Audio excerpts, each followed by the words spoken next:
Gaspar, hindi ko na kayang manirahan sa ilalim ng iisang bubong kasama ang isang magnanakaw. How could your mother do this, Pera? Yan para sa future ng mga anak natin, pero ginamit niya para sa pansarili niyang luho. It's either she leaves tonight or ako at ang mga bata ang aalis. Ang matinis at mapanghusgang boses ni Corazon ay tila isang matalim na kidlat na gumuhit sa katahimikan ng gabi.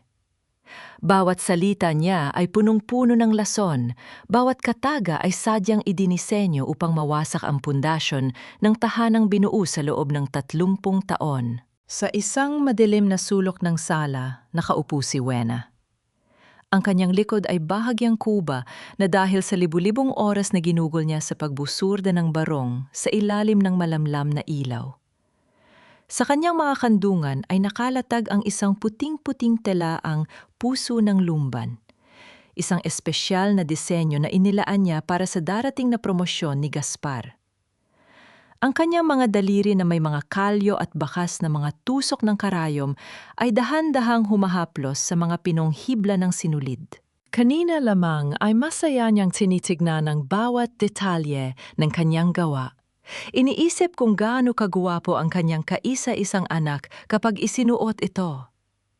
Ibinenta niya ang kanyang huling natitirang piraso ng alahas upang mabili ang pinakamahal na klase ng pinya fabric para sa anak.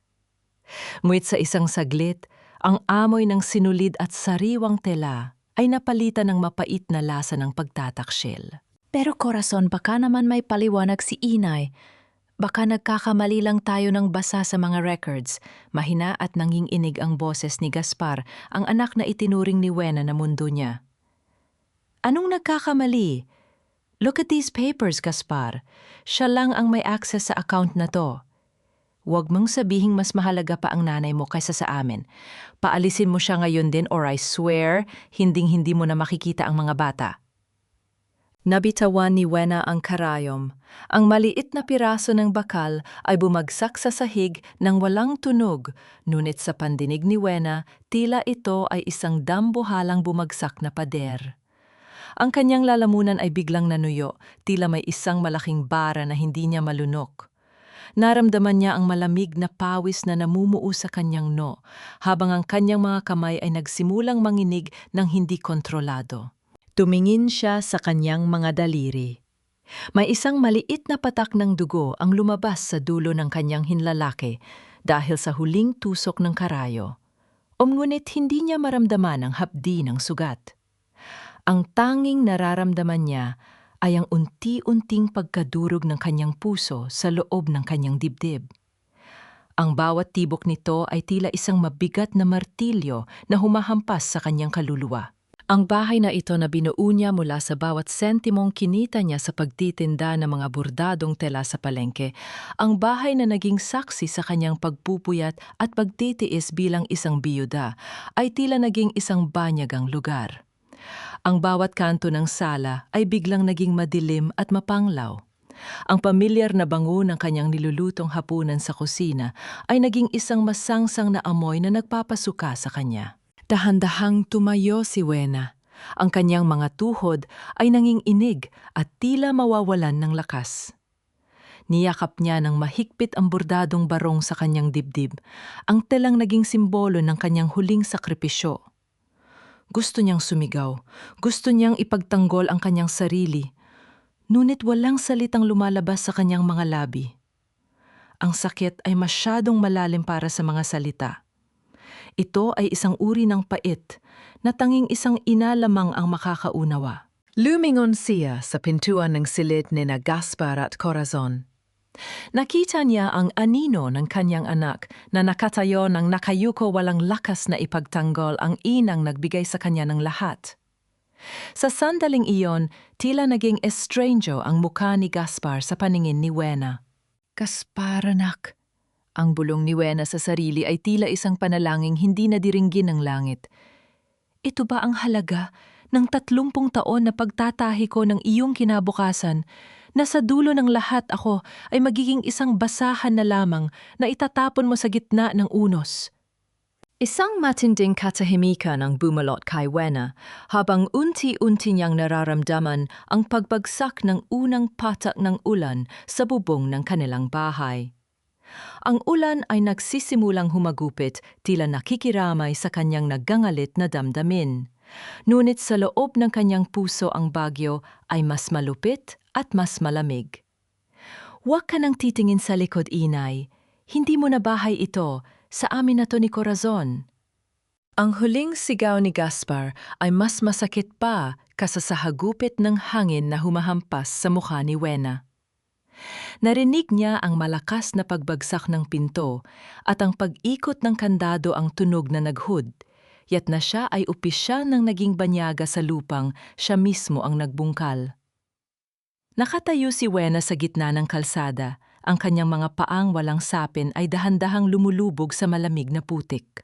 Ang bawat patak ng ulan ay tila mga karayong na tumutusok sa kanyang balat.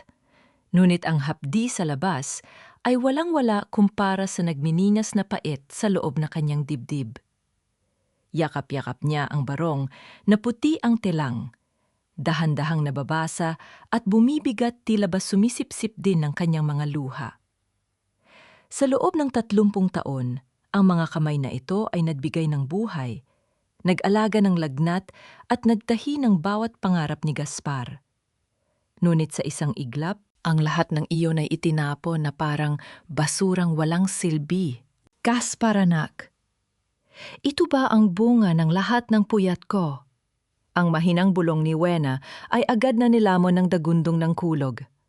Ang kanyang paningin ay nagsisimulang lumabo hindi dahil sa ulan, kundi dahil sa bigat ng katotohanang ang sarili niyang dugo ang pumatay sa kanyang danggal.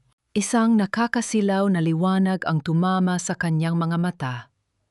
Isang marangyang sasakyan ang dahan-dahang huminto sa kanyang tapat. Bumukas ang pinto at lumabas ang isang babaeng may dalang malaking payong, si Lucila. Nakita ni Lucila ang kalunos-lunos na kalagayan ng kanyang pinsan, ang babaeng itinuring niyang tagapagligtas noong mga panahong siya naman ang lugmok sa hirap. Diyos ko, Wena, nung ginawa nila sa iyo? Ang boses ni Lucila ay puno ng galit at habag. Agad niyang binalot ng makapal na shawl si Wena at inalalayan nitong makapasok sa loob ng sasakyan. Sa loob ng kotse ang init ng heater ay hindi sapat upang pawiin ang panginginig ng kalamnan ni Wena. Nakatitig lamang siya sa bintana, pinapanood ang anino ng kanyang bahay na unti-unting naglalaho sa dilim. Isang golden moment ang namuuunang hawakan ni Lucila ang kanyang mga kamay na puno ng kalyo. Walang salitang lumabas, tanging ang init ng pagkakaibigan na matagal nang kinalimutan ni Wena dahil sa sobrang pagtutok sa kapakanan ni Gaspar. Lucila, kakanga nating dumaan sa likod ng bahay bago tayo tuluyang lumayo, mahinang sabi ni Wena. Ang kanyang tinig ay may bagong uri ng tigas na tila bakal na dumaan sa apoy. Sa gitna ng kadiliman, habang abala sina Corazon at Belen sa pagdiriwang sa loob, mabilis na nakapasok si Wena sa bintana ng silid ni Gaspar. Ang silid na siya mismo ang nagpintura noong bata pa ang anak. Sa ilalim ng una ni Gaspar, isinilid niya ang isang selyadong sobre. Hindi ito pera, hindi rin ito sumbat. Ito ay ang huling piraso ng kanyang pagiging ina. 30 days, Lucila ani Wena na makabalik siya sa sasakyan. Bigyan natin sila ng 30 araw na wala ako. Gusto kong makita kung paano tatayo ang bahay na yan kung ang pundasyon ay wala na. Wena, are you sure about this? You could stay with me forever, pag-aalala ni Lucila. Hindi, pinsan. Ang sugat na ginawa nila ay kailangan maghilom sa paraang hinding-hindi nila malilimutan. I will disappear, but my ghost will haunt every corner of that house. Habang umaandar ang sasakyan palayo sa Laguna, kinuha ni Wena ang kanyang cellphone at tinanggal ang SIM card. Binali niya ito sa dalawa. Ang tunog ng pagkabasag ng plastik ay tila huling hininga ng kanyang pagiging martir. Sa loob ng bahay, mahimbing na natutulog si Gaspar, hindi alam na ang bawat hininga niya simula bukas ay magiging utang na hindi niya kailanman mababayaran. Ngunit sa gitna ng katahimikan ni Wena, isang katanungan ang naiwang nakabitin, ano ang nilalaman ng sobreng iniwan niya? At kakayanin ba ni Gaspar na mabuhay sa isang bahay na puno ng mga alaala ng inang kanyang itinak? Well, sa wakas malinis na ang hangin sa bahay na ito. Wala na ang amoy ng matanda at ng mga luma niyang sinulid. I can finally breathe, Gaspar. Ang boses ni Corazon ay puno ng kagalakan habang itinatapon niya sa basurahan ang mga retosong tela at mga karayom na naiwan ni Wena sa sulok ng sala. Ang bawat piraso ng kasaysayan ng paghihirap ng kanyang biyenan ay itinuring niyang kalat na kailangang burahin. Wala siyang bahid ng pagsisisi, tanging ang kislap ng tagumpay sa kanyang mga mata ang namamayani habang pinagmamasdan ang malawak na espasyo na dati ay puno ng buhay at paggawa. Sa kusina nakatayo si Gaspar sa harap ng malamig na kalan. Sanay siya na sa oras na ito ang buong bahay ay balot na ng halimuyak ng bagong saing na kanin at ang masarap na amoy ng paborito niyang kape na tinimpla ng kanyang ina. Ngunit ngayon, ang tanging nalalanghap niya ay ang amoy ng mamahaling pabango ni Corazon at ang alikabok mula sa mga itinatapong gamit. Ang katahimikan sa kusina ay tila isang dambuhalang kamay na dahan-dahang sumasakal sa kanya. Love, bakit nakatulala ka diyan? Mag-order na lang tayo ng breakfast sa labas. I'm too tired to cook. And besides, we should celebrate our new freedom, ani Corazon, habang yumayakap sa likuran ni Gaspar. Freedom, Corazon, pinalayas natin si Inay sa gitna ng bagyo. Hindi ko man lang alam kung nasaan siya, mahinang sagot ni Gaspar. Ang kanyang puso ay tila isang tuyong dahon na pilit kumakapit sa sanga ng kanyang konsensya, ngunit ang bawat salita ni Corazon ay tila hanging pilit na bumabali rito. Don't worry, love. For sure nasa kanto lang yun kaya kinuha ng mga social workers. Ulyanin na si Inay, baka makasakit pa siya sa mga bata if we let her stay. Ginawa natin to para sa pamilya natin. Mabilis na sagot ni Corazon. Ang kanyang boses ay puno ng tamis na may kasamang lason ng manipulasyon. Dito naganap ang isang golden moment na nagpasinghap sa kaluluwa ni Gaspar.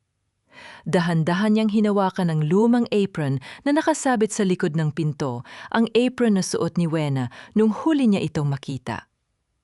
Inilapit niya ito sa kanyang mukha at naramdaman ang amoy ng sampagwita at pagod ang amoy na nagpaalala sa kanya ng bawat gabi na binantayan siya ng ina nung may lagnat siya. Ang lambot ng tela ay tila huling haplos ni Wena na nagpaparamdam ng matinding pangungulila sa gitna ng marang yang dula-dulaan ni Corazon. Anak, wag mo nang isipin yun, masaya na ang buhay natin ngayon. Sigaw ni Aling Belen habang pababa ng hagdan, suot ang isang mamahaling silk robe na parang siya na ang bagong reyna ng tahanan. Lumingon si Gaspar at biglang nanigas ang kanyang buong katawan. Ang kanyang mga mata ay nanlaki at ang kanyang paghinga ay tila tumigil. Sa leeg ni Aling Belen, kumikinang ang isang gintong kwintas na may pendant na hugis puso, ang nag-iisang alaala ni Wena mula sa kanyang yumaong asawa na hinding-hindi nito hinuhubad. Bakit suot mo ang kwintas ni Inay, Aling Belen? Ang boses ni Gaspar ay nanginginig sa pagitan ng pagkalito at nagsisimulang galit. Ito ba? Nakita ko lang to sa sahig kanina. Sayang naman kung mawawala, di ba? Besides, hindi na kailangan ng nanay mo ang ganitong kaganda sa kalsada. Kampanting sagot ni Belen habang hinahaplos ang pendant ng may pang-ingutya. Ang bawat tibok ng puso ni Gaspar ay naging isang mabigat na martilyo sa loob ng kanyang dibdib. Isang malaking katanungan ang umalingaw-ngaw sa kanyang isipan, kasing talim na mga karayom na itinapon ni Corazon kung ang kanyang ina ay isang magnanakaw, gaya ng sabi ng kanyang asawa. Bakit ang lahat ng mahahalagang gamit nito ay nasa kamay na ngayon ng mga taong nagpalayas sa kanya? Sa malayo sa isang marangyang silid nakatanaw si Wena sa bintana, tahimik at matatag. Alam niyang sa sandaling ito ang binhi ng duda ay nagsisimula ng tumubo sa puso ng kanyang anak. Ang 30 araw ng paghuhukom ay opisyal nang nagsimula. Ang bahay na ito ay hindi na tahanan. Isa na itong malaking libingan na mga alalang pilit nating binubura. Ngunit mas lalong nagpaparamdam sa bawat sulok ng ating konsensya. Ang katahimikan sa loob ng bahay ni Gaspar ay hindi ang uri ng katahimikan na nagbibigay ng kapayapaan. Ito ay isang nakabibinging kawalan, isang hininga na tila laging bitin, isang hapdi na hindi mahawakan.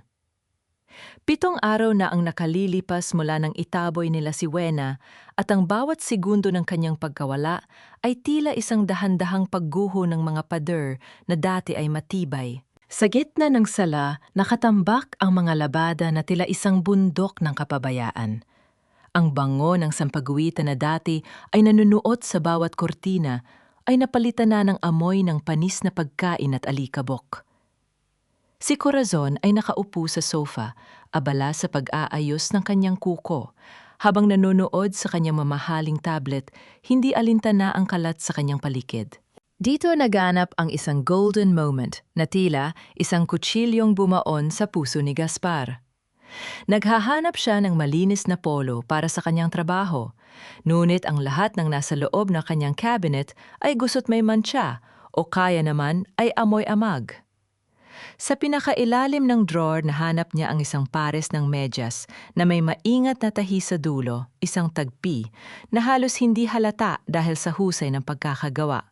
Naalala ni Gaspar ang gabing nakita niya ang kanyang ina na halos nakapikit na sa antok habang tinatahi ito para sa kanya. Ang init ng bawat tahi ay tila isang yakap na ipinagpalit niya sa lamig ng kasinungalingan ni Corazon. Corazon, bakit wala pa ring malinis na damit? 1 linggo na wala ka pa ring ginagawa sa bahay. Ang boses ni Gaspar ay puno ng pagod. Ang kanyang mga mata ay may malalalim na itim sa ilalim dahil sa puyat at gutom. Ano ba, Gaspar? Sabi ko naman sa'yo, hindi ako katulton. I'm pregnant and I need to rest. Kung gusto mo ng malinis na damit, dalhin mo sa laundry shop. Huwag mo akong itulad sa nanay mong sanay sa hirap. Asik ni Corazon. Hindi man lamang nag-angat ng tingin mula sa kanyang screen. Pero ang pera natin... Corazon, nasaan na ang savings natin? Bakit may mga sulat na ganito sa ilalim ng pinto? Inilabas ni Gaspar ang isang makapal na sobre na puno ng mga babala mula sa kuryente at tubig. Iyong nanay mo ang kumuha niyan. Sinabi ko na sa iyo, kinuha niya ang pera bago siya lumayas. Huwag mo akong sisisihin sa pagnanakaw niya. Ang sigaw ni Corazon ay may halong kaba, ngunit agad itong natakpan ng kanyang pagiging agresibo. Sa sandaling iyon, isang malakas na katok ang bumasag sa kanilang pag-aaway. Ang tunog ng kamao na tumatama sa kahoy na pinto ay tila isang hatol na hindi na makakapaghintay. Pagbukas ni Gaspar, tumambad ang isang lalaking nakaunipor. May hawak na isang legal na dokumento na may selyo ng bangko. Magandang umaga po. Kayo po ba si Mr. Gaspar Manalang? Meron po kaming ipapaabot na subpoena at notice of foreclosure para sa bahay at lupang ito. Ayon sa aming records, 3 buwan na po kayong hindi nakakapagbayad ng utang na nakasanla sa ari-ariang ito. Ang boses ng lalaki ay pormal at walang emosyon, kasing lamig ng balitang kanyang dala. Nanigas si Gaspar. Ang kanyang dila ay tila naging bato sa loob ng kanyang bibig. Foreclosure pero kailanman ay hindi kami nag-loan sa bangko. Ang nanay ko ang may-ari ng bahay na ito. Ayon po sa dokumento, may pirma po rito ni Mrs. Wena Manalang na nagpapahintulot sa inyong asawa, si Mrs. Corazon Manalang, na ikolateral ang bahay na ito para sa isang business loan. Paliwanag ng lalaki bago iniabot ang sobre at mabilis na umalis. Lumingon si Gaspar kay Corazon. Ang kanyang mga mata ay nanlilisik sa tindi ng sakit at pagkalito. Nakita niya ang pamumutla ng kanyang asawa, ang panginginig na mga kamay nito na pilit itinatago sa ilalim ng sofa. Isang katanungan ang umalingaw-ngaw sa kanyang isipan, kasing talim ng mga karayom ni Wena. Sino nga ba ang tunay na magnanakaw sa ilalim ng bubong na ito? At nasaan ang kanyang ina ngayong? Ang lahat ng pundasyon ng kanyang buhay ay dahan-dahan ng tinatupok ng apoy ng pagtataksil. Sa malayo sa hardin ni Lucila, dahan-dahang itinusok ni Wena ang karayom sa isang bagong tela. Ang kanyang muka ay payapa, ngunit ang bawat tahi ay may dalang bigat ng katotohanan. Alam niyang sa sandaling ito ang unang pader ng kasinungalingan sa kanyang bahay ay tuluyan ng bumagsak. Ang bawat hibla ng katotohanan ay dahan-dahan humuhulagpos sa mga kamay ng kasinungalingan at sa gabing ito, ang katahimikan ng aking ina ang siyang magsisilbing pinakamalakas na sigaw na yayanig sa aking pagkatao. Nakatulala si Gaspar sa kisame ng kanilang silid, ang foreclosure notice ay dahan-dahang nalalaglag mula sa kanyang nanginginig na kamay. Ang bawat tibok ng kanyang puso ay tila isang mabigat na yabag sa isang walang hanggang pasilyo ng pagsisisi. Sa labas ng silid, naririnig niya ang matinis na boses ni Corazon na nakikipagtalo sa telepono, tila ba naghahanap pa ng bagong paraan upang takpan ang butas na nilika ng sariling kasakiman. Gaspar, bakit ka ba nagmumukmok diyan? Pumasok si Corazon, padabog niyang isinara ang pinto na lumika ng isang matinis na ingay sa buong silid. I told you it's all your mother's fault. Baka bago siya lumayas, she purposely did something sa bank accounts natin para palabasin na ako ang may kasalanan. You know how manipulative she is with her sewing business. Tumingin si Gaspar. Sa kanyang asawa ang kanyang paningin ay tila ba ngayon lang luminaw. Corazon, the bank manager said the signatures were verified months ago. 3 buwan na tayong hindi nagbabayad. Noong mga panahong yon, si Inay pa ang nagbabayad ng kuryente at tubig natin gamit ang kinikita niya sa pagbuburda. Nasaan ang pera ng sahod ko na ibinibigay ko sa iyo? So pinagbibintangan mo ako, I am pregnant, Gaspar. Stress is bad for the baby. Gusto mo bang mapahamak ang anak natin dahil lang sa mga bintang mo? Ang boses ni Corazon ay puno ng pait.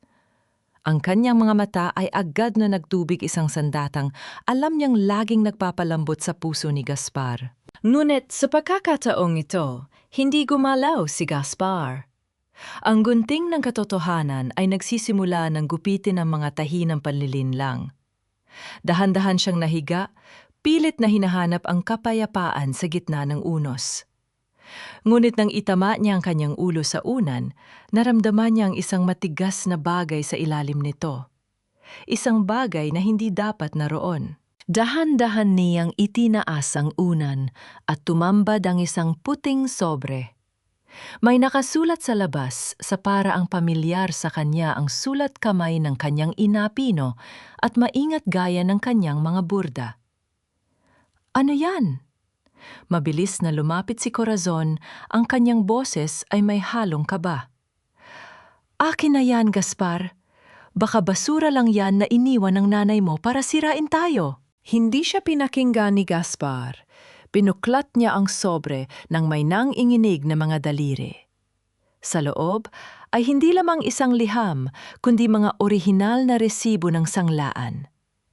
Ang mga resibo ay para sa puso ng lumban, ang pinakaimportanteng disenyo ng kanilang pamilya na ipinamana pa ng lola ni Wena. Dito naganap ang isang golden moment na tuluyang bumasag sa matitirang pader ng pagtitiwala ni Gaspar.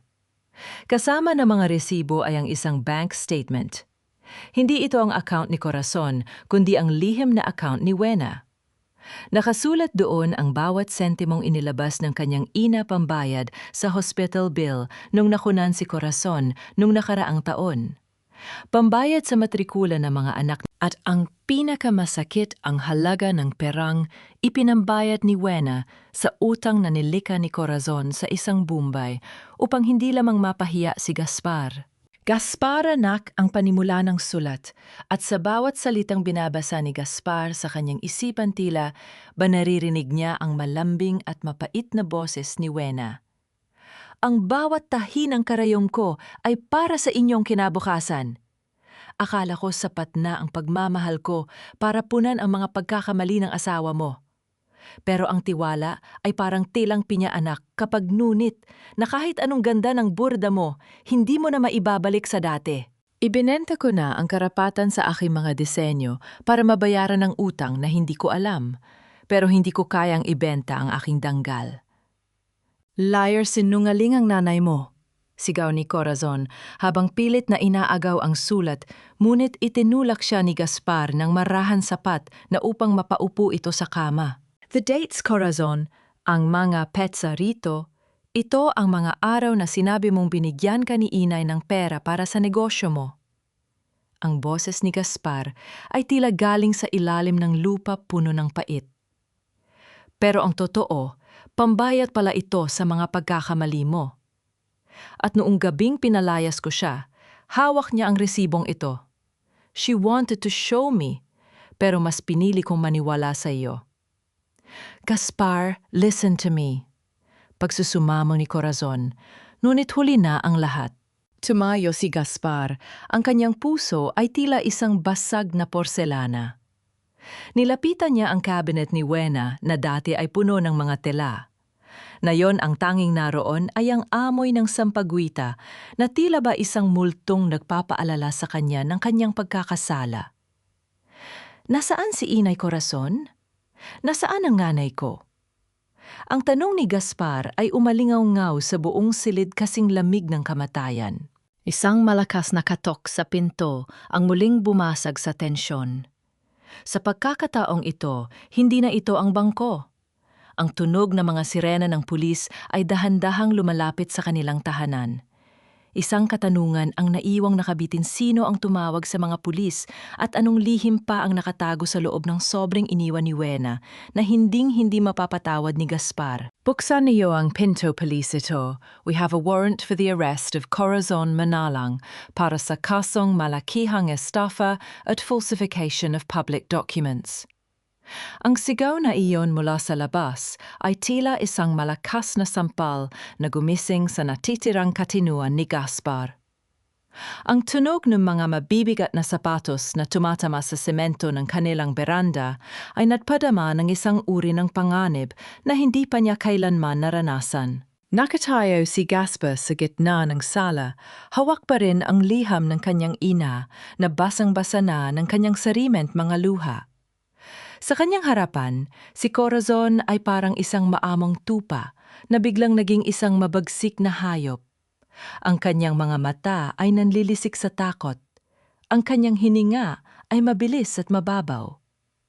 Ang ganda ng kanyang mukha na dati ay nagpapalambot sa puso ni Gaspar ay napalitan ng isang nakakapangilabot na maskara ng desperasyon. Gaspar, do something. Sabihin mo sa kanila na si Inay ang gumawa nito. Sabihin mo siya ang pumirma ng lahat. Ang gulong ni Corazon ay tila isang ahas na naglalabas ng lason sa pandinig ng asawa. Para sa pamilya natin to, Gaspar, huwag mo akong pabayaan. Dito naganap ang isang golden moment na nagpaguho sa buong mundo ni Gaspar. Tumingin siya sa lumang tinitirahan ni Wena sa sulok ng sala ang silya kung saan ito laging nakaupo habang nagbuburda. Nayon ang silyang yon ay balatan ng makapal na alikabok at ang sahig sa paligid nito ay madumi na. Napansin ni Gaspar ang isang maliit na piraso ng sinulid na kulay ginto na nakasabit sa gilid ng mesa, ang huling hibla ng puso ng lumban na itatahis sana ni Wena para sa kanyang tagumpay. Ang sinulid na iyon ay sumisimbolo sa dangal na kanyang inayapakan para sa isang babaeng ngayon ay humihiling sa kanya na muling itapon ang sariling ina sa apoy. Naramdaman ni Gaspar ang isang matinding pananakit sa kanyang lalamunan, tila may mga tinik ng rosas na bumabara sa bawat paghinga niya. Ang kanyang mga kamay ay nanlamig at ang bawat tibok ng kanyang puso ay tila isang paalala ng kanyang pagiging isang walang kwentang anak. Wala na si Inay Corazon. At kasama niyang nawala ang huling piraso ng aking kaluluwa. Ang boses ni Gaspar ay mahina paos at puno ng isang uri ng pait na hindi na mabubura ng kahit anong paliwanag. Dahan-dahan niyang binuksan ang pinto. Ang liwanag mula sa mga ilaw ng sasakyan ng pulis sa labas ay tila isang banal na apoy na naglalantad sa lahat ng dumi sa loob ng kanilang bahay. Pumasok ang mga autoridad, ang kalansing ng kanilang mga posas ay tila isang huling hininga ng kanilang pagsasama. Isama niyo na siya, ani Gaspar, hindi tumitingin sa kanyang asawa. Ang kanyang paningin ay nakapako sa dilim ng kalsada sa lugar kung saan huling naglakad ang kanyang ina sa ilalim ng ulan. Abang kinalatkad si Corazon, palabas ang kanyang mga sigaw at mura ay tila isang nakakarinding musika sa pandinig ni Gaspar. Nanatili siyang nakatayo sa pintuan mag-isa habang ang bayo ng ulan ay muling nagsisimulang bumuhos.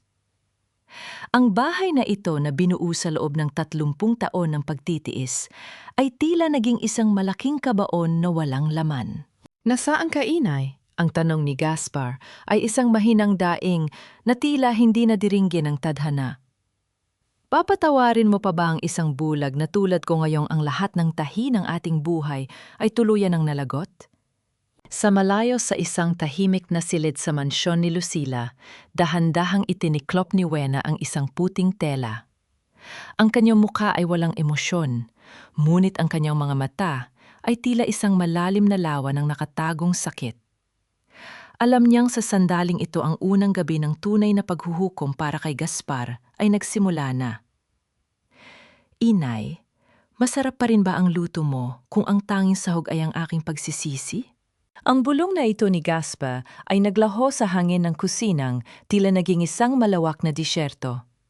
Nakatayo siya sa harap ng lumang kalan, hawak ang isang kalderong puno ng sunog na kanin. Isang linggo na ang nakalilipas mula nang bitayin ng batas ang kaligayahan ni Corazon. Ngunit para kay Gaspar, ang bawat araw ay tila isang taon ng pagkakakulong sa sarili niyang bahay. Ang amoy ng panis na ulam ay nanunuot sa bawat sulok. Isang malupit na paalala na ang kalinga ng isang ina ay hindi isang obligasyon, kundi isang rega. O kailanman ay hindi niya pinahalagahan. Dahan-dahan niyang inilapag ang kaldero sa lababo. Ang tunog ng bakal na tumatama sa porselana ay umalingaw-ngaw ng napakalakas sa katahimikan, tila isang batingaw na nagpapahayag ng kanyang kalungkotan. Binuksan niya ang gripo at ang agos ng tubig ay dahan-dahang naghugas sa sunog na butil, gaya ng pag-asang sana ay mahugasan din ng dumi sa kanyang konsensya. Ngunit habang nililinis niya ang kaldero, naramdaman niya ang hapti sa kanyang mga daliri, mga paltos at sugat mula sa mga gawaing bahay na dati ay ginagawa ni Wena nang nakangiti ng walang reklamo at ng tila ba napakadali. Dito naganap ang isang golden moment na tila isang punyal na bumaon sa kanyang dibdib. Sa gilid ng lababo, nakita niya ang isang maliit na basahan na gawa sa mga lumang retaso ng tela. Ito ang paboritong gamitin ni Wena sa paglilinis. Hinawakan ito ni Gaspar at sa gitna ng mga kulay ng tela, nakita niya ang isang bahagi ng kanyang lumang uniforme ng elementary, ay isang asul na tela na may tahi pa ng kanyang pangalan. Ang bawat himay-may ng basahang yon ay kwento ng pagtitiis. Ang bawat tahi ay sakripisyo. Naramdaman ni Gaspar ang paninikip ng kanyang dibdib. Ang kanyang lalamunan ay tila sinasakal ng mga hindi masabing salita, habang ang init ng kanyang mga luha ay muling dumaraloy sa kanyang mga pisingi. "I'm so stupid, Lucila. I really am," ani Gaspar sa telepono, habang kausap ang pinsan, ang kanyang boses ay basag at puno ng hikbi. "I chose a lie over the woman who gave me everything. Now the house is falling apart, and I don't even know if Ine is still alive." "You made your choice, Gaspar." Ang malamig na sagot ni Lucila mula sa kabilang linya.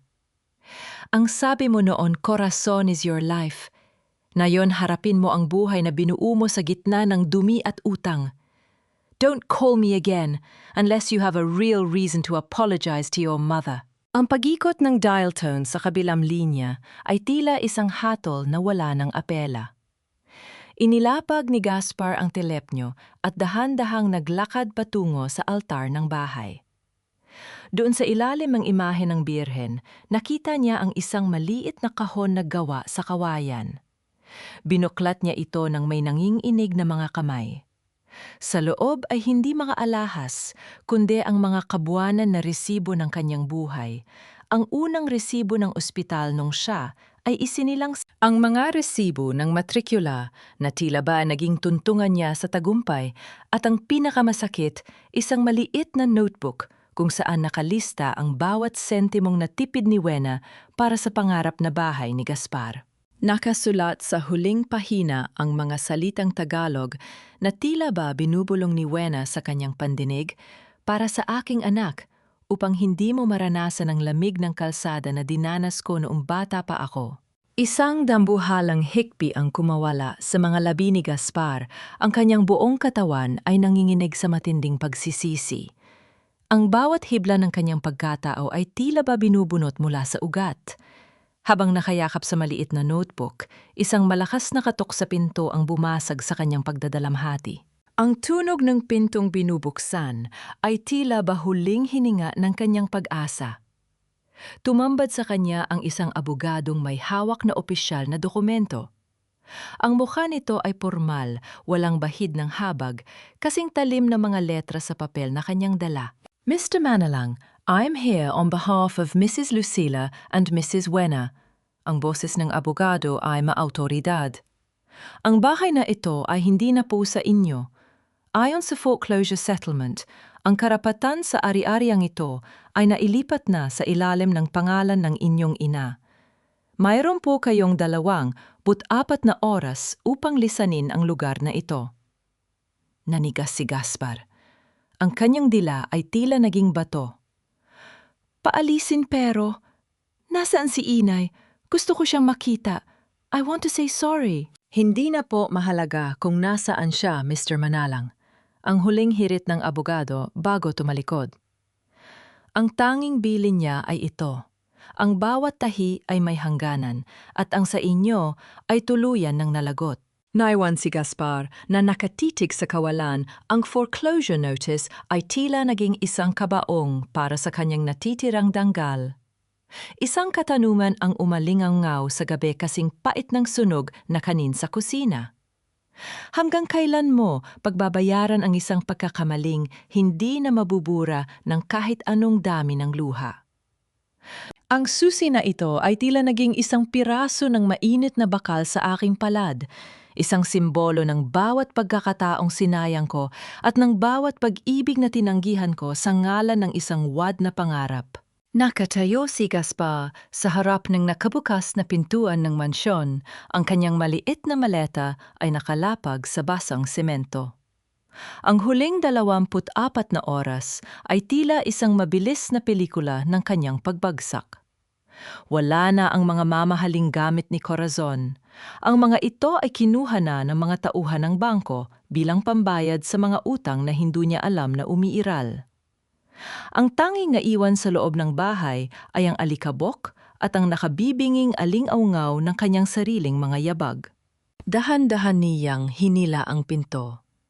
Ang tunog ng pagdapat ng kahoy sa hamba ay tila isang huling hininga ng kanyang nakaraan. Inilapag niya ang susi sa ibabaw ng maliit na lamesa sa beranda. Ang lamesang dati ay puno ng mga tahi at tela ni Wena.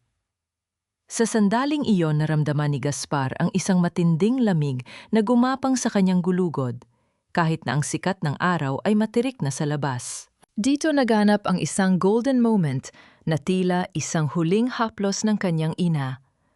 Habang kinukuha ni Gaspar ang kanyang bag, napansin niya ang isang maliit na bahagi ng zipper na may nakabuhol na pulang sinulid, isang tanda na laging inilalagay ni Wena sa kanyang mga gamit upang hindi siya mawalan.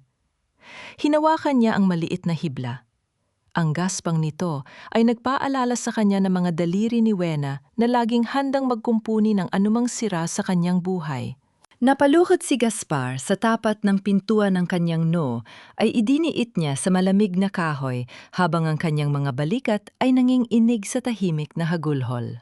Inay, nasaan ka na? Ang bulong ni Gaspar ay tila isang panalangin hindi nadiringgin ng langit. Lumakad siya palayo. Ang bawat hakbang ay tila may bigat ng 1 toneladang semento. Hindi niya alam kung saan siya pupunta, ngunit ang kanyang mga paa ay tila may sariling isipan. Dinadala siya patungo sa kinaroroonan ni Lucila. Ang sikat ng araw ay tila isang parusa naglalantad sa bawat butas ng kanyang pagkatao. Nang makarating siya sa malawak na gate ng mansyon ni Lucila, hindi ang kanyang pinsan ang bumungad sa kanya. Sa halip isang lalaking naka-Amerikana, may hawak na makapal na folder ang nakatayo roon, si Ate Nicanor. Ang kanyang muka ay seryoso, at ang kanyang mga mata ay tila nakikita ang bawat lihim na itinatago ni Gaspar. Mr. Manalang, hindi po kayo pwedeng pumasok. Ang boses ni Nicanor ay pormal at walang bahid ng habag. Ang aking kliyente si Mrs. Wena ay kasalukuyang nasa ilalim ng aking pangangalaga.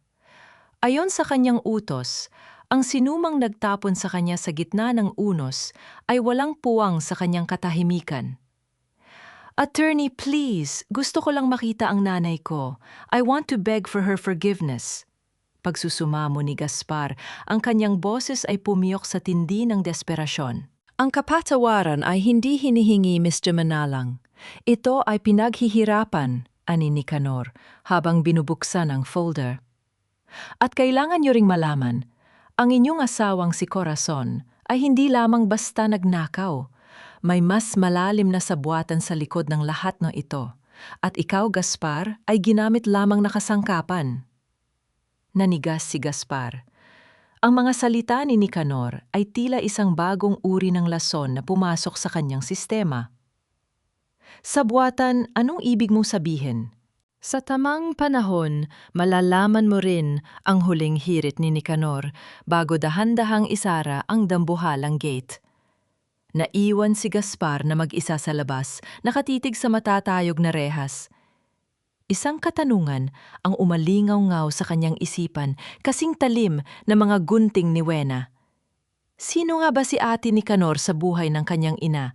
At anong lihim ang itinatago ng mga dokumentong hawak nito na maaaring tuluyang magpabago sa tingin niya kay Wena at sa kanyang sarili? Sa itaas na palapag ng mansyon, nakatayo si Wena sa likod ng kurtina. Nakita niya ang pagbagsak ng kanyang anak, ang pagluhod nito sa kalsada. Ang kanyang mga mata ay nagtubig, ngunit ang kanyang kamay ay nanatiling nakahawak ng mahigpit sa tela. Alam niyang ang 30 araw ay kalahati pa lamang. Ang bawat patak ng ulan sa labas ay tila ba isang luhang hindi ko naibuhos nung kasama ko pa ang aking inay at ngayong mag-isa na ako, ang bawat lamig ay humahalay sa aking mga buto. Ipinapaalala ang init ng kinalimutan kong kalinga. Nakasandal si Gaspar sa malamig na pader ng isang saradong karinderiya sa tapat ng kalsada, malayo sa marangyang gate ni Lucila.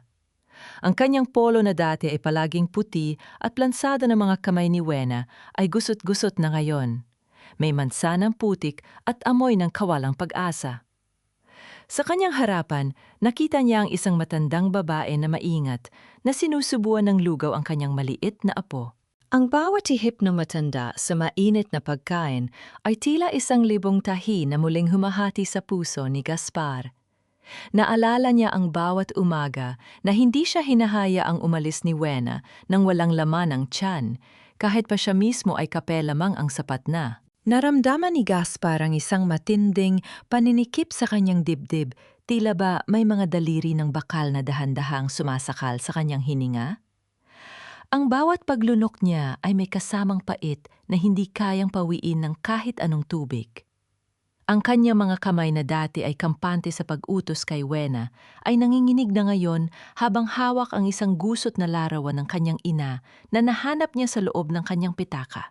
Attorney Nicanor, tell me the truth. Ano itong sinasabi mong ginamit lang ako ni Corazon?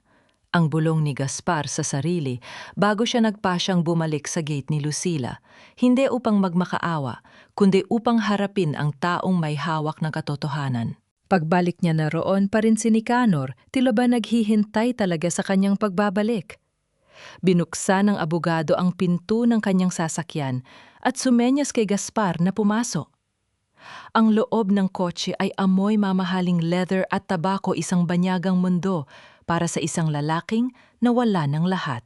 You want to know the truth, Gaspar? Here it is.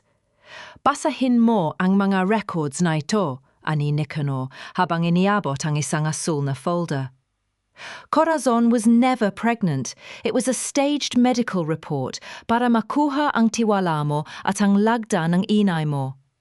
At ang pera hindi ito napunta sa business, kundi sa pagsusugal ng nanay niyang si Belen. Nanigas ang buong pagkatao ni Gaspar. Ang bawat salitang binabasa niya ay tila isang saksak sa kanyang danggal. But the papers, Inay signed them. She signed them because Corazon told her na kung hindi niya gagawin yun, ikaw ang makukulong dahil sa mga utang na sila rin ang gumawa. Inay Wena sacrificed her own house just to keep your name clean, Gaspar. At ikaw, you threw her out for the woman who was slowly killing her. Ang boses ni Nicanor ay kasing talim ng isang labaha. Dito naganap ang isang golden moment na tuluyang nagpaguho sa natitirang lakas ni Gaspar. Napansin niya sa loob ng folder ang isang maliit na piraso ng papel, isang huling bill mula sa kuryente na binayaran ni Wena bago siya lumayas. Sa likod nito may nakasulat na maikling tula sa Tagalog. Ang anak ay bunga, ang ina ay ugat. Pag ang ugat ay pinutol ang bunga, ay lalat.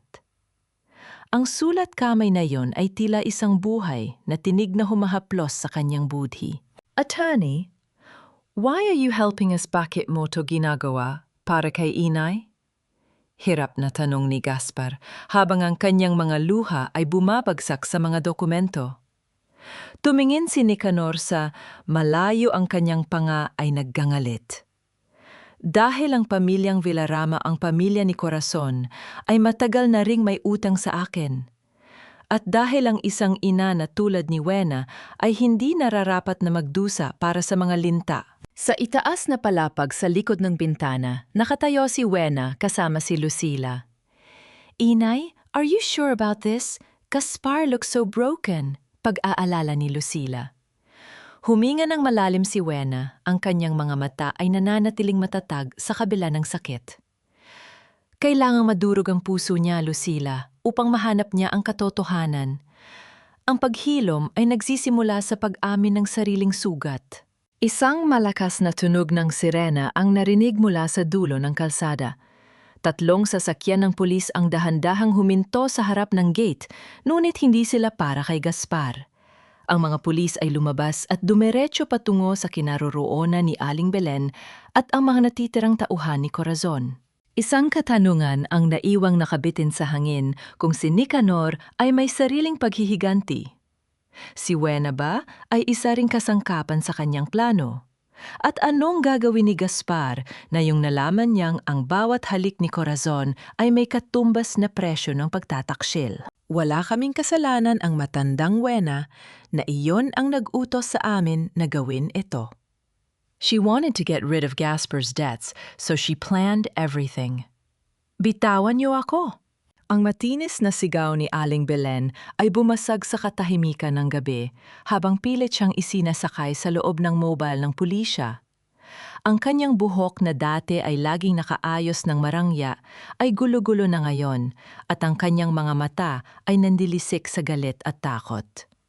Ang bawat salitang lumalabas sa kanyang bibig ay punong-puno ng kamandag pilit na ibinabalik ang putik sa babaeng tanging nagbigay sa kanila ng maayos na bubong. Nakatayo si Gaspar sa gilid ng sasakyan ni Nicanor. Ang kanyang buong katawan ay tila naninigas habang pinapanood ang tagpong ito. Ang bawat sigaw ni Belen ay tila isang matalim na kutsilyo na dahan-dahang humihiwa sa kanyang natitirang danggal. Nakita niya kung paano kinuha ng isang pulis ang gintong kwintas mula sa bulsa ni Belen, ang kwintas ni Wena na may pendant na hugis puso. Sa ilalim ng malamlam na ilaw ng kalsada, ang iyas na yon ay kumikinang ng may kasamang lungkot. Tila ba naghahanap din ng leeg ng tunay nitong may-ari? Dito naganap ang isang golden moment na tuluyang nagpaguho sa mundo ni Gaspar. Matapos umalis ang sasakyan ng pulis, napansin niya ang isang maliit na bagay na kumikinang sa putikan sa gitna ng kalsada. Nilapitan niya ito at dahan-dahang dinampot. Ito ang lumang didal o thimble ng kanyang ina, ang piraso ng bakal na laging suot ni Wena upang protektahan ang kanyang mga daliri mula sa tusok ng karayong. Ang didal ay nayupi na marahil ay natapakan sa gitna ng gulo, kasing yupi ng buhay na pilit niyang itinayo sa piling ni Corazon. Ang lamig ng bakal sa kanyang palad ay tila naging isang mitya ng apoy na nagpaalala sa kanya ang proteksyong ibinigay ni Wena ay kailanman ay hindi niya pinahalagaan hanggang sa ito ay tuluyan ng mawasak. "Attorney, please. Kailangan ko siyang makita. I can't breathe. Pakiramdam ko ay mamamatay ako sa bigat ng lahat na nito." Ang pakiusap ni Gaspar kay Nicanor ay tila isang mahinang daing ng isang batang nawawala sa dilim. Ang kanyang mga mata ay namumula at ang kanyang boses ay halos hindi na lumalabas dahil sa tindi ng pagsisisi. Tumingin si Nicanor sa kanya. Ang kanyang muka ay pormal at walang bahid ng habag. "Justice is a cold bed, Gaspar. Pinili mong humiga sa piling ng mga linta, kaya huwag kang magreklamo kung ngayon ay ubos na ang dugo mo. Mrs. Wena is safe, but she's not ready to see the ghost of the son she once had. Hindi sapat ang luha para burahin ang 30 araw ng pag-iisa." Sa itaas na palapag ng mansyon ni Lucila, nakatayo si Wena sa likod ng makapal na kurtina. Nakita niya ang bawat galaw ni Gaspar, ang pagdampot nito sa yuping, didal ang pagluhod nito sa kalsada at ang paghagulhol na tila ba wala nang bukas. Ang bab ko Wena ay dahan-dahang kumirot. Ang kanyang kamay ay otomatikong humawak sa kanyang dibdib. Tila ba nararamdaman din niya ang bawat sakit na dinaranas ng anak? "Wena, huwag mong palambutin ang puso mo," bulong ni Lucila habang hinahawakan ng balikat ng pinsan. Kailangang maranasan ni Gaspar ang lamig ng kalsada upang malaman niya ang halaga ng init ng iyong tahanan. Huminga ng malalim si Wena. Ang kanyang mga mata ay nananatiling nakapako sa anino ni Gaspar sa ibaba. Ang isang ina Lucila ay hindi kailanman naghahangad ng parusa para sa kanyang anak. Ngunit ang katotohanan ay tila isang gamot mapait man sa simula. Ito lamang ang makakapagpagaling sa isang bulag na kaluluwa. Isang malakas na tunog ng pag-arurot ng sasakyan ang narinig mula sa dulo ng kalsada.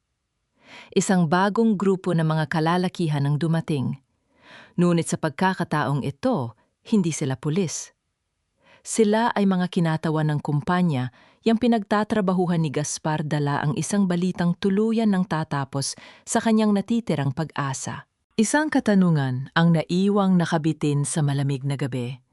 Kung ang lahat ay nawala na kay Gaspar, ang bahay, ang asawa, ang danggal, at pati na ang trabaho, ano pa ang matitira sa kanya? Upang patunayan na karapat-dapat siyang muling tawaging anak. At anong lihim ang itinatago ni Nicanor tungkol sa tunay na dahilan kung bakit niya tinutulungan si Wena? Patawad ang daling sabihin ng salitang yan, Gaspar. Pero ang salita ay hindi kayang itama ang bawat butong nanginig sa ginaw nung gabing itinapon mo ako sa labas. Ang boses ni Aling Wena ay hindi sumisigaw, ngunit ang bawat pantig ay tila isang malamig na hampas ng hangin na nagpapatigil sa tibok ng puso ni Gaspar. Nakaluhod ang lalaki sa paanan ng kanyang ina. Ang kanyang mga kamay ay nakakapit sa laylayan ng puting suit ni Wena. Ang kanyang mga luha ay bumabasa sa mamahaling tela, tila isang maruming mansa sa gitna ng kalinisan ng bagong anyo ng kanyang ina. Dahan-dahang binawi ni Wena ang kanyang damit. Ang bawat kilos niya ay puno ng isang uri ng dignidad na tila pader na naghihiwalay sa kanila. Tiningnan niya ang kanyang mga palad. Ang mga palad na dati ay puno ng kalyo mula sa paglalaban ng pantalon ni Gaspar noong nag-aaral pa ito ang mga palad na nagtiis sa init ng uling para lang makapagluto ng paborito nitong ulam. Nayon, ang mga palad na yon ay makinis, ngunit sa loob nararamdaman niya ang isang sugat na hindi na kayang hilumin ng kahit anong yaman. "Inay, please, huwag kang umalis. Akin na ang lahat ng sisi. Ako ang nagkulang. Ako ang naging bulag." Pagsusumamo ni Gaspar, ang kanyang boses ay garalgal at halos hindi na lumalabas sa kanyang lalamunan. "Dito ka na tumira. Akin na ang bahay na ito. pero ibinibigay ko sa iyo ang lahat. Huwag mo lang akong iwan ng ganito. Ang bahay na ito, isang mapait na ngiti ang sumilay sa mga labi ni Wena. Tumingin siya sa mga dingding na dati niyang pinupunasan araw-araw. Pinayaran ko ang bahay na ito hindi para magkaroon ng matitirhan kasama ka, Gaspar. Binayaran ko ito dahil bawat pako nito ay dugo at pawis ko. Pag-aari ko ito. At dahil pag-aari ko ito, ako ang magpapasya kung sino ang mananatili rito. Humakbang si Gaspar palapit, pilit na inaabot ang kamay ng kanyang ina upang gawin ang pagmamano, ang huling simbolo ng respeto at pathingi ng bendisyon. Inay, kahit bendisyon lang, kahit yun lang para malaman kong hindi mo ako tuluyang tinalikuran. Ngunit bago pa man madampian ng noo ni Gaspar ang kanyang kamay dahan-dahang iniwas, ni Wena ang kanyang palad. Itinago niya ito sa kanyang likuran. Ang pagtanggi na yon ay tila isang huling hatol mas masakit pa sa sampal, mas tindi pa sa kahit anong mura. Ang katahimikan sa pagitan nila ay nabasag lamang na mahinang hikbi ni Lani na nakatayo sa may hagdan yakap ang kanyang maliit na unan. Ang pagpapatawad, Gaspar, ay hindi parang pagpapalit ng damit na kapag nadumihan ay lalaban lang, wika ni Wena habang naglalakad patungo sa pintuan. Ang pagtitiwala ay parang isang kristal na plorera. Pinulot ko na ang mga basag, pero hindi ko na ito kayang buuin para lagyan muli ng bulaklak. Mamumuhay ka rito, Gaspar. Iiwan ko ang bahay na ito para sa mga anak mo. Pero huwag kang aasa na ang bawat pag-uwi mo ay may sasalubong sa iyong ina na may dalang mainit na pagkain. Ang tunog ng mabibigat na yabag ni Wena palabas ng bahay ay tila isang bilang ng mga segundong natitira sa kanilang pagsasama. Nang makalabas siya, hindi siya lumingon. Sumakay siya sa sasakyan ni Lucila at ang tunog ng pagsasara ng pinto ng kotse ay tila ang huling tuldok sa isang mahabang kabanata ng kanyang pagpapakasakit. Sa loob ng sasakyan, mahigpit na hinawakan ni Wena ang kanyang dibdib. Ang kanyang paghinga ay mabigat, ang bawat hininga ay tila may kasamang bubog. Ang tagumpay ay lasang abo sa kanyang dila. Bakit mas masakit ang manalo kaysa ang matalo, Lucila? Bulong ni Wena habang nakatingin sa labas, pinagmamasdan ng kanyang bahay na unti-unting lumiliit sa paningin. Iniabot ni Lucila ang isang piraso ng tissue. Dahil ang katarungan ay hindi laging nagdadala ng kaligayahan, Wena. Ang mahalaga, malaya ka na. Ngunit habang binubuksan ni Wena ang kanyang bag, muling naramdaman ng kanyang mga daliri ang misteryosong itim na sobre. Sa loob nito, may isa pang maliit na papel na hindi niya napansin kanina. Nakasulat doon ang isang address sa isang liblib na probinsya at ang pangalan ng isang tao na akala niya ay matagal na ring nawala sa kanyang buhay. Kung ang katarungan ay nakamit na, bakit tila may isang malaking bahagi pa ng katotohanan ang pilit na kumakatok sa aking nakaraan? Ang tanong na ito ang naiwan sa isipan ni Wena. Habang ang sasakyan ay bumibilis palayo, iniiwan ang isang anak na wasak ang puso at isang tahanan na puno na lamang ng mga anino ng pagsisisi. Ang bahay na ito ay hindi natatawaging tahanan ng mga marasigan, kundi kanlungan ng mga kinalimutan. Ang boses ni Aling Wena ay malumanay, ngunit puno ng determinasyon habang pinagmamasdan niya ang mga manggagawang nagbabaklas sa huling bakas ng mga kagamitang itinambak ni na Corazon sa loob ng sala. Ang tunog ng pagpukpok ng martilyo sa mga luma at sirang dingding ay tila isang musika ng pagpapalaya. Hindi na siya ang matandang biktima. Siya na ngayon ang arkitekto ng isang bagong simula. Sa kabilang panig ng bayan sa isang maliit at masikip na apartment, nakaupo si Gaspar sa isang silyang plastik. Ang kanyang mga kamay ay namumula at mahapdi mula sa maghapong paglalaban ng mga damit ni Lani at ng kanyang nakababatang anak. Sa unang pagkakataon sa loob ng maraming taon, naramdaman niya ang tunay na bigat ng bawat piraso ng telang isinasampay. Ang bawat patak ng tubig mula sa basang damit ay tila nagpapaalala sa kanya sa bawat butil ng pawis na ibinuhos ng kanyang ina para sa kanya ng walang reklamo. Dahan-dahang pumasok si Lani dala ang isang maliit na baso ng tubig. Papa, kain na po tayo. Sabi ni Lola, kailangan daw po nating matutong tumayo sa sarili nating mga paa. Napabuntong hininga si Gaspar at tinanggap ang tubig. Isang mapait na ngiti ang sumilay sa kanyang mga labi habang nakatingin sa kanyang anak. Oo, anak. Tama ang lola mo. Hindi tayo pwedeng laging nakasandal sa kanya. Bumalik ang eksena sa bahay pag-asa ni Wena. Ang dating sala na naging saksi sa kanyang pagkapahiya ay isa na ngayong malawak na silid-kainan para sa mga nakatatandang itinapon din ng kanilang sariling mga pamilya. Nakasuot si Aling Wena ng isang simpleng apron. Ang kanyang mga galaw ay mabilis at puno ng buhay habang hinahalo ang isang malaking kaldero ng aros kaldo. Ang usok na nagmumula sa pagkain ay tila isang mainit na yakap na bumabalot sa buong gusali. Salamat, Wena. Kung hindi dahil sa'yo, baka sa ilalim pa rin ako ng tulay natutulog. Wika ni Aling Tasing, isang matandang babaeng nakatira na ngayon sa kanlungan. Hinawakan ni Tasing ang kamay ni Wena, isang haplos ng pasasalmart na hindi kailanman naramdaman ni Wena mula kay Corazon. Naramdaman ni Wena ang isang kakaibang uri ng kilig sa kanyang puso, isang pakiramdam ng pagiging kailangan na hindi nakabatay sa obligasyon, kundi sa tunay na pagmamahal at malasakit. Sa gitna ng kanyang pagtulton, naroon din si Lucila na abala sa pag-aayos ng mga papeles para sa pondo ng shelter.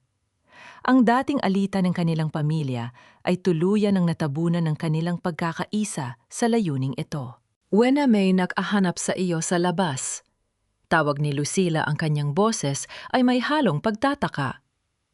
Lumabas si Aling Wena sa hardin ng bahay. Ang sikat ng araw ay tumatama sa mga bagong tanim na bulaklak lumilika ng isang makulay na tanawin. Ngunit ang kanyang atensyon ay agad na naagaw ng isang lalaking nakatayo malapit sa gate. Nakasuot ito ng isang lumang leather jacket, may maputing balbas, at ang mga mata ay may bakas ng matinding kapaguran, ngunit may pamilyar na kislap. Nanigas ang buong katawan ni Aling Wena. Ang sandok na hawak niya ay dahan-dahang dumausdos mula sa kanyang kamay at bumagsak sa damuhan lumika ng isang mahinang tunog sa malambot na lupa.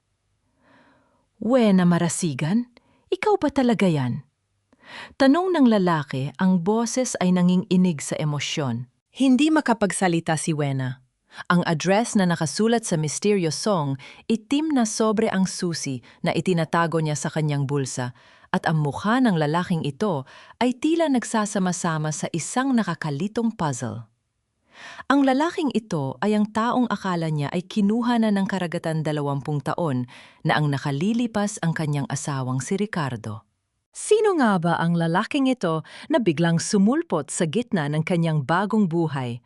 At ano ang tunay na dahilan ng kanyang pagkawala at bigla ang pagbabalik sa oras na akala ni Wena ay nahanap na niya ang kapayapaan?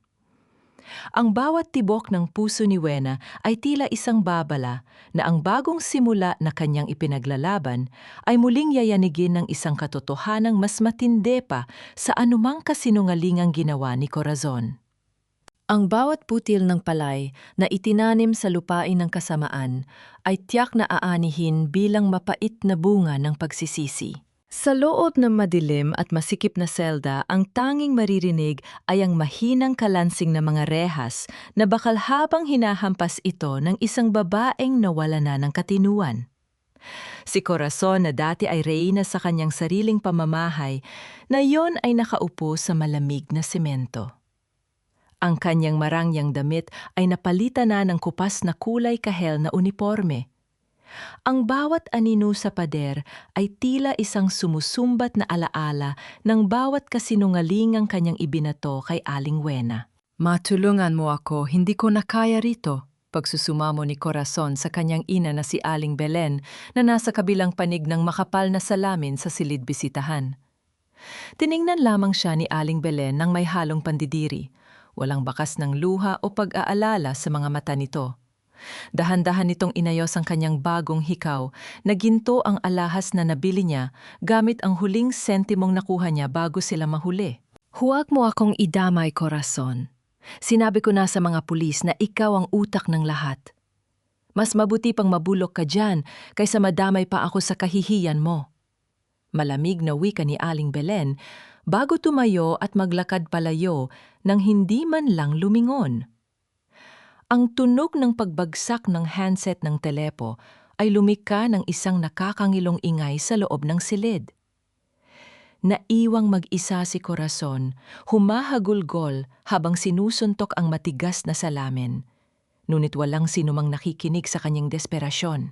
Samantala sa isang construction site sa labas ng lungsod na roon si Gaspar. Ang kanyang mga balikat ay punong-puno ng semento, ang kanyang mukha ay sunog sa sikat ng araw. Ang bawat pagbuhat niya ng mabibigat na sako ay tila isang paraan ng pagbabayad puri. Sa tuwing nakakaramdam siya ng hapdi sa kanyang mga kamay, naalala niya ang mga kamay ng kanyang ina na puno rin ng sugat dahil sa pagtatrabaho para sa kanya. Pagkatapos ng kanyang shift, dahan-dahang naglakad si Gaspar patungo sa gate ng Bahay Pag-asa ni Wena.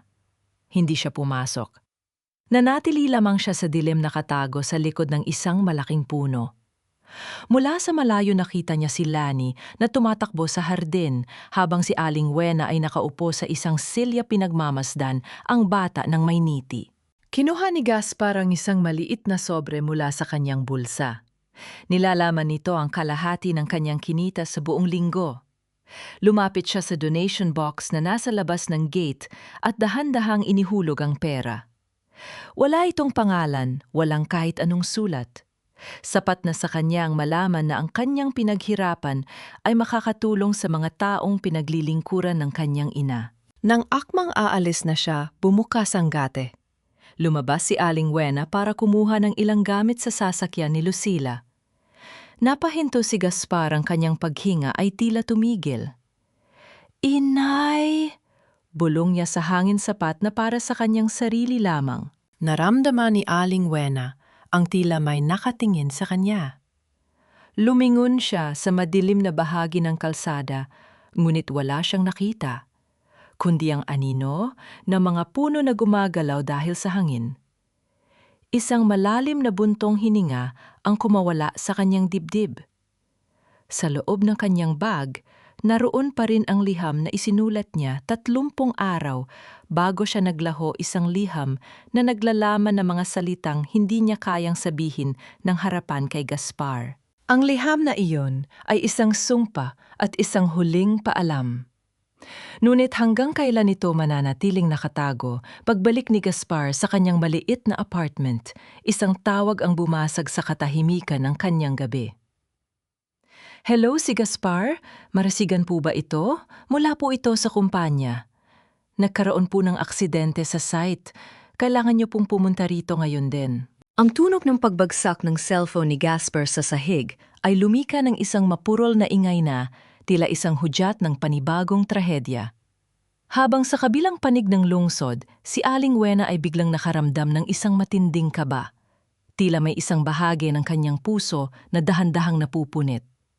Hindi lahat ng sugat ay naghihilom sa paglipas ng panahon. Ang iba ay kailangang dumaan sa hapdi ng katotohanan bago tuluyang matuyo. Ang banayad na amoy ng ospital at ang katahimikan ng puting pasilyo ang sumalubong kay Aling Wena. Mabagal ang bawat hakbang niya sa makinis na sahig na para bang may mabigat na pag-aalin lang ang pumipigil sa kanya. Pagdating sa room 302, saglit siyang huminto sa harap ng pinto. Mahigpit niyang hinawakan ang hawakan at huminga ng malalim. Alam niyang sa sandaling buksan niya yon, muling babalik ang mga alaalang matagal na niyang sinikap kalimutan. Dahan-dahan ini yang itinulak ang pinto. Ang tanging maririnig sa loob ay ang regular na pagkutitap ng pulang ilaw sa monitor at ang mahinang tunog ng hangin mula sa aircon. Doon sa gitna ng silid, nakita niya si Gaspar. Ang kanyang anak, ang lalaking dati, ay matikas at puno ng yabang. Ngayon ay nakahiga, lupaypay at puno ng mga benda. Ang katawan ang kanyang muka ay may malalalim na pasa at ang isa niyang braso ay nakasemento. Tila lumiit si Gaspar sa paningin ni Aling Wena. Nawala ang lahat ng bakas ng galit na ipinakita nito noong gabi ng ulan. Ang natira na lamang ay isang tao na tila binura ng tadhana ang lahat ng dignidad. "Inay?" Isang mahinang tinig ang pumunit sa katahimikan. Dahan-dahang iminulat ni Gaspar ang kanyang mga mata. Nang makita niya ang kanyang ina, ang kanyang mga labi ay nanginig. Sinubukan niyang gumalaw, ngunit ang hapdi sa kanyang katawan ang nagpigil sa kanya. Isang luhang galing sa sulok ng kanyang mata ang dahan-dahang gumulong patungo sa kanyang unan. "Bakit ka pa pumunta, inay?" Bulong ni Gaspar. "Hindi ako karapat-dapat na makita mo sa ganitong kalagayan. Dapat ay hinayaan mo na lang akong mabulok dito. Mas masama pa ang ginawa ko sa iyo kaysa sa mga sugat na ito." Lumapit si Aling Wena sa gilid ng kama. Hindi siya nagsalita. Pinagmasdan niya ang mga daliri ni Gaspar na may mga bakas pa ng semento at langis mula sa site. Kumuha siya ng isang basang bimpo at dahan-dahang pinunasan ng noo ng kanyang anak. Ang bawat haplos niya ay puno ng pag-iingat, tila natatakot na baka mabasag ang marupok na katawan ni Gaspar. Ang galit Gaspa ay parang isang mabigat na sako na pasan-pasan ko araw-araw, malumanay na wika ni Aling Wena. Ang kanyang boses ay malalim punong-puno ng damdamin. "Napagod na akong bitbitin ito. Pumunta ako rito hindi dahil nakalimutan ko na ang ulan, kundi dahil ayoko nang malunod sa pait ng nakaraan. Inay, patawarin mo ako. Please, wag mo akong patawarin agad." Hikbi ni Gaspar. Ang kanyang dibdib ay mabilis na tumataas-baba. "Gusto kong maramdaman ang bawat sakit. Gusto kong bayaran ang bawat gabi na hindi ka makatulog dahil sa akin. Wag mo akong kaawaan, inay. Hindi ko ito deserve." Hinawakan ni Aling Wena ang kamay ni Gaspar. Ang magaspang na palad ng anak ay naramdaman ang lambot ng palad ng ina. Ito ang unang pagkakataon na muling nagtagpo ang kanilang balat mula nang mangyari ang trahedya. "Pinapatawad na kita, Gaspar," wika ni Aling Wena. Ang kanyang mga mata ay nagniningning sa ilalim ng ilaw ng ospital. "Pinapatawad kita dahil kailangan ko rin ng kapayapaan. Pero Gaspar, pakinggan mo ako. Ang pagpapatawad ay hindi nangangahulugang babalik tayo sa dati. Ang sugat ay tuyo na, pero ang pilat ay mananatili." Dahan-dahang inilagay ni Aling Wena ang kanyang palad sa ibabaw ng ulo ni Gaspar, isang pagbabasbas na matagal nang ipinagkait. Sa sandaling iyon, ang lahat ng pader na itinayo ni Gaspar ay tuluyang gumuho.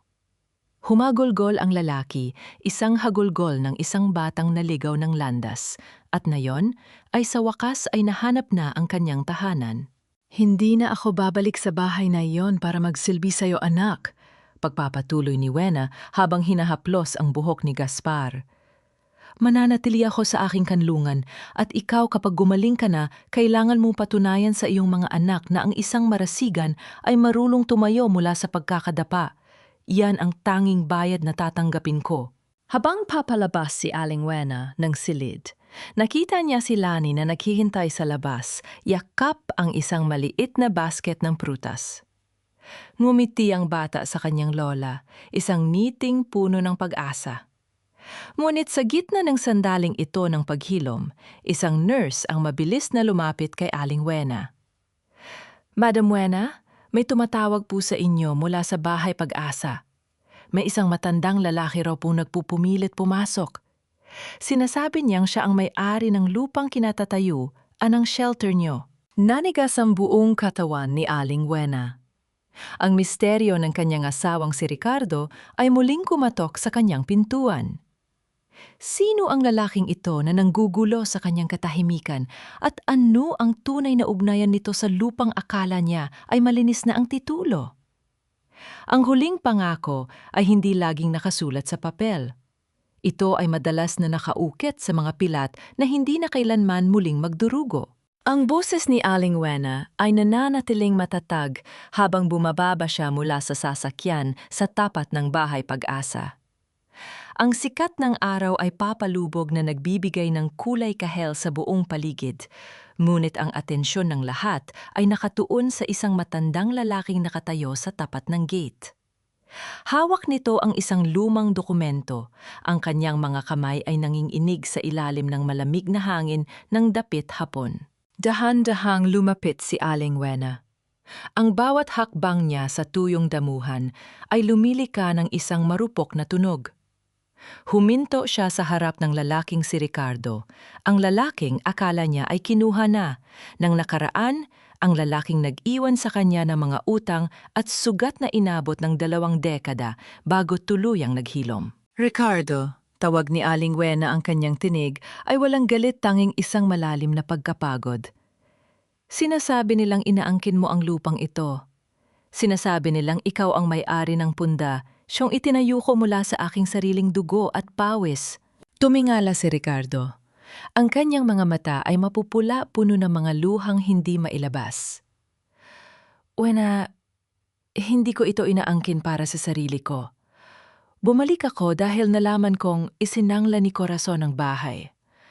Ang dokumentong ito ang orihinal na titulo na itinago ko sa probinsya. Ibinigay ko ang lahat para makuha ito muli. Gusto kong ibalik sa iyo ang lahat ng kinuha ko noon. Isang sandali ng katahimikan ang namayani sa pagitan nila. Ang tunog ng mga dahon na nagkakalitikan sa hangin ay tila isang piping saksi sa kanilang muling pagkikita. Dahan-dahang kinuha ni Aling Wena ang dokumento. Tiningnan niya ito, ngunit hindi siya ngumiti. 20 taon, Ricardo, malumanay na wika ni Aling Wena. 20 taon akong naging ama at ina. 20 taon akong nagpakababa para lang may makain ang anak mo.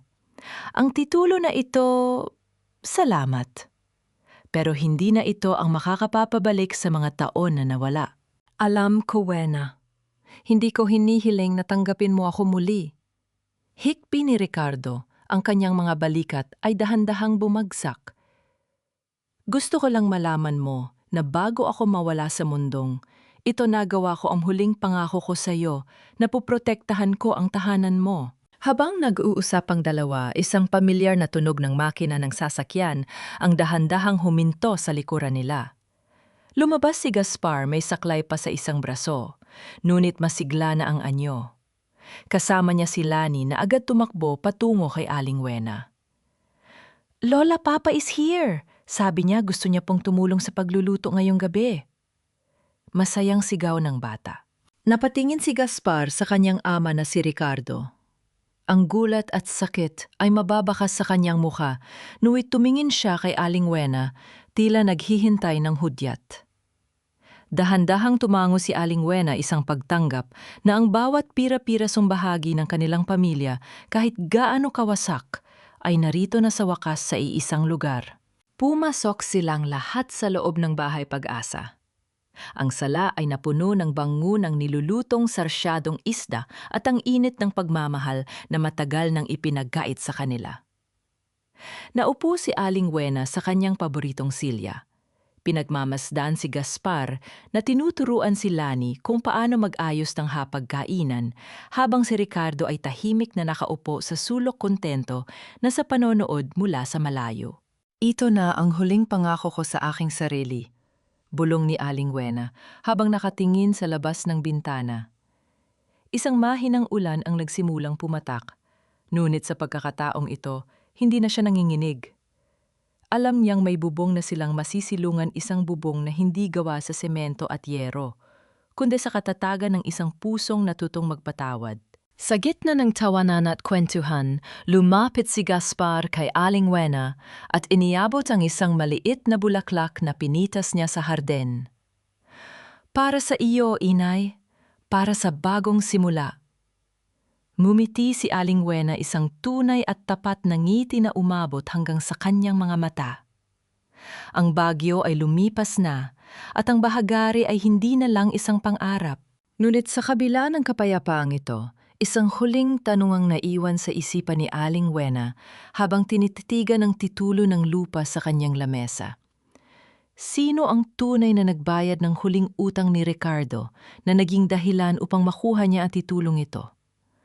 Isang lihim na donor ang nakasulat sa likod ng resibo, isang pangalang magbubukas ng panibagong yugto sa buhay ng mga marasigan. Isang taon nang mabilis na lumipas tila isang agos ng ilog na dahan-dahang tinangay ang mga labi ng Bagyo patungo sa malalim na karagatan. Ang bahay pag-asa ni Wena ay hindi na lamang isang gusaling yari sa semento at bato. Ito ay naging isang buhay na monumento ng katatagan at paghilom ng sugat. Ang bawat haligi nito ay naging saksi sa mga luhang natuyo at mga tawang muling nabuhay. Nakaupo si Aling Wena sa baranda ng kanlungan pinagmamasdan, ang malawak na hardin kung saan ang mga bulaklak ng bougainvillea ay masiglang namumukadkad sa ilalim ng sinag ng araw. Hawak niya ang isang baso ng mainit na tsaa at sa kanyang kandungan ay nakapatong ang isang album ng mga bagong larawan, mga larawan ng mga lolo at lola na nahanap ang kanilang pangalawang pamilya sa ilalim ng kanyang kalinga. Wala na ang kaba sa kanyang dibdib. Wala na ang hapti ng bawat patak ng ulan na dati ay tila sumusumpa sa kanyang pagkatao. Ang tunog ng isang sasakyang huminto sa tapat ng gate ay nagpalingon sa kanya. Lumabas si Gaspar, suot ang kanyang simpleng uniporme sa trabaho. Masigla ang kanyang anyo at ang kanyang mga mata ay wala na ang dilim ng pagsisisi, kundi puno na ng liwanag ng determinasyon. Kasunod niya si Lani na ngayon ay mas malaki na at may dalang basket ng mga sariwang prutas. Inay, magandang hapon po, bati ni Gaspar habang dahan-dahang lumalapit. Huminto siya sa harap ng kanyang ina at kinuha ang kamay nito para sa isang formal at taimtim na pagmamano. Sa pagkakataong ito, hindi iniwas ni Wena ang kanyang palad. Hinayaan niya ang noo ng kanyang anak na dumampi sa kanyang balat, isang simbolo na ang tulay na dati ay gumuho ay muli nang naitayo, pagaman may mga bakas pa ng pagkumpuni. Inay, heto po ang mga ani namin sa munting garden sa apartment. Sabi ni Lani, gusto niya raw pong ipatikim sa inyo ang mga matatamis na mangga. Wika ni Gaspar nang may ngiti. Salamat, Gaspar, mukhang masarap ang mga ito. Malumanay na sagot ni Wena. Tumingin siya sa kanyang anak at nakita ang pagbabagong matagal niyang ipinalangin. Kumusta ang trabaho mo, balita ko? Ay naging supervisor ka na sa site? Opo, inay. Dahan-dahan lang. Gusto ko pong patunayan sa inyo na ang bawat pagkakataong ibinigay niyo ay hindi ko sasayangin, sagot ni Gaspar. At si Corazon, nakatanggap po ako ng sulat mula sa kanya sa loob. Humihingi po siya ng tawad. Hindi ko pa siya kayang dalawin, pero ipinagdarasal ko na lang na mahanap din niya ang sarili niya sa gitna ng kanyang pagdurusa. Tumango si Aling Wena. Alam niya ang bigat ng salitang patawad. Nauunawaan niya na ang tunay na kapayapaan ay hindi matatagpuan sa paghihiganti, kundi sa pagbitaw sa kadena ng pot. Nang umalis na ang mag-ama matapos ang isang masayang hapon, naiwang mag-isa si Wena sa ilalim ng nag-aagaw na dilim at liwanag. Kinuha niya ang misteryosong itim na sobre na matagal na niyang itinatago.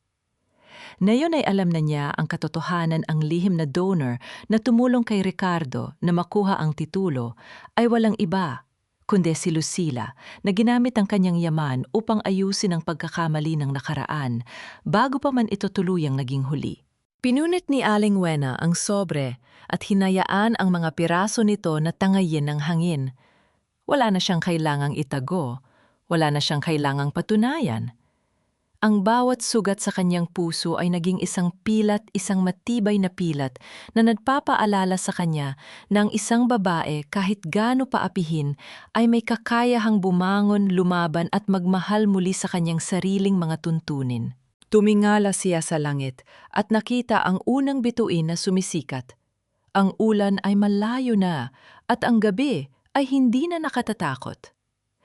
Ang pangako sa ulan ay natupad na isang pangako ng kalayaan danggal at walang hanggang pag-asa.